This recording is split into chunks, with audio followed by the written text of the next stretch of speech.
जैसा वीरू कह रहे थे, मार्केट में एक बार निफ्टी का कंट्रीब्यूशन लेकर आइए और इसमें आपको दिखाई देगी पावर ऑफ एचडीएफसी बैंक।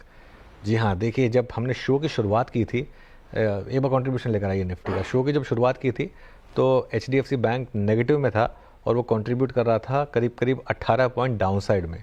अब वो कंट्रीब्यूट कर रहा है 36 पॉइंट अपसाइड पर। जी हाँ, तो 54 पॉइंट के करीब का एक रिवर्सल आया और वो पूरा का पूरा रिवर्सल जो है आपको अब निफ्टी पे दिखाई देगा। और इवन निफ्टी बैंक ये भी ग्रीन मारने की तैयारी कर रहा है। जब हमने शो की शुरुआत की तो एक बात कही थी कि आज शायद लास्ट आवर में थोड़ी कवरिंग आ सकती है, कुछ साइंस दिख रहे थे मार्केट में एक कवरिंग के, लेकिन तब ये अंदाज़ा नहीं था कि उसको एचडीएफसी बैंक लीड करेगा इस तरीके से, लेकिन वही लीड करता हुआ बैंक निफ्टी में अब डिसेंट मोमेंटम। लेकिन आज का असली जो हीरो है मार्केट के लिए वो है इन्फोसिस। एक साइन दे रहा है इन्फोसिस कि शायद करेक्शन यहाँ पर ख़त्म हुई हो। आशीष बहती जी, इन्फोसिस पर कोई व्यू होगा क्या आपका?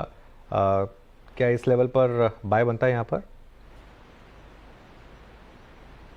सॉरी, आशीष कयाल जी।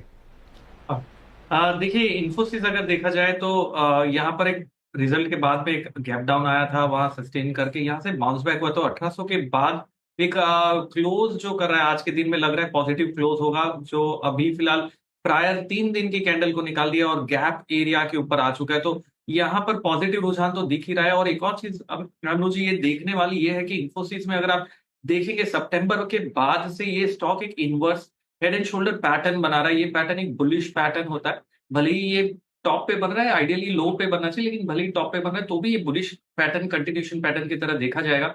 और यहाँ पर मेरे ख्याल से इन्फोसिस को एक्यूमुलेट करना चाहिए। ओवरऑल मीडियम टर्म लिहाज से, शॉर्ट टर्म में भले ही वोलेटिलिटी रहे, लेकिन मीडियम टर्म लिहाज से काफी अच्छा लग रहा है। और शॉर्ट टर्म में मेरे ख्याल से वापस से हम इस लेवल 1960 1970 के आसपास इस स्टॉक को देख सकते हैं। नीचे का स्टॉप लॉस लगाइए 1806 का पोजिशनल ट्रेड के हिसाब से, और रिस्क रिवॉर्ड काफी अपीलिंग है। चलिए अब थोड़ा आगे बढ़ते हैं। और इंडिया मार्ट और आईसीआईसीआई प्रू के शेयरों में भारी गिरावट देखने को मिली है आज के एक्सीडेंट्स ऑफ द डे।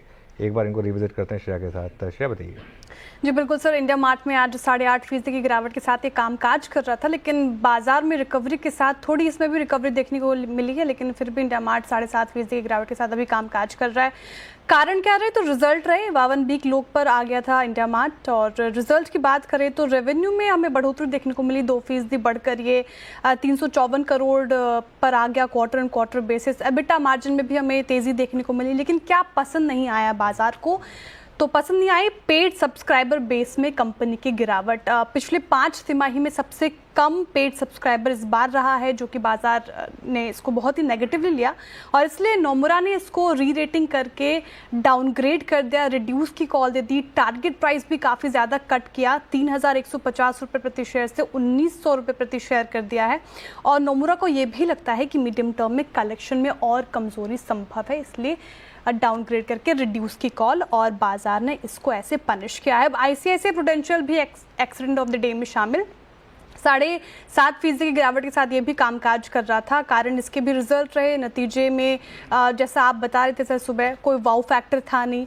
और वैल्यू ऑफ न्यू बिजनेस के मार्जिन के आंकड़े ज़्यादा निराश किए हैं बाजार को, जिसके कारण शेयर पर आज दबाव देखने को मिल रहा है क्लियरली। और साथ ही मॉर्गन स्टैनली ने इसको इक्वल वेट की कॉल दी है। टारगेट देखें तो 695 रुपये प्रति शेयर कर दिया है।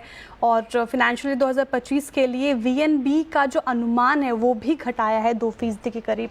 मार्जिन में दबाव से वीएनबी अनुमान घटाया गया है, ये बात अंडरलाइंड है, इसलिए इक्वल वेट की रेटिंग यहाँ पर। ओके, चलिए तो ये इस समय दो स्टॉक्स जहाँ पर काफ़ी प्रेशर है। थोड़ा अब